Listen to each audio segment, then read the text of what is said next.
যে দখল করে নেওয়া আর সাদাবাজি করা, এর বিরুদ্ধে আমরা জিরো টলারেন্স দেবো ইনশাল্লাহ। এটা রেকর্ড হচ্ছে তো এই জন্য বলছি। মদ, মদ মানে মাদক তো শুধু মদ না, এর সাথে অনেক কিছু জড়িত আছে।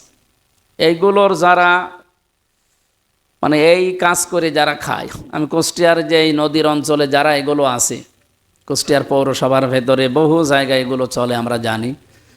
আমরা আহ্বান জানিয়েছি নির্বাচনের আগে যে আপনাদের এই মাদকের ব্যবসা করে যদি মাসে 30,000 টাকা উপায় হয়, অন্তত এমন একটা সম্মানজনক মর্যাদা সম্পন্ন নিরাপদ কাজের ব্যবস্থা করা লাগবে, যে কাজ করলে অন্তত মাসে 50,000 টাকা উপায় করা যায়। তাহলে তো আর ওই মদের ব্যবসা করার দরকার নেই। তো এই কাজগুলো আগে উদ্যোগ নিয়ে আগে ওদের ব্যবস্থা করেন, তারপরে যদি বলা যায় যে মদের এই সমস্ত চলবে না, তখন মানা যায়। কিছুই না করে যদি দই পিটানি দেওয়া যায়, বলবে আগে আমার ব্যবস্থা করেন। এগুলো আমরা আগামীতে পরিকল্পনা নিয়েছি, আপনাদের সাথে নিয়ে করবো ইনশাল্লাহ।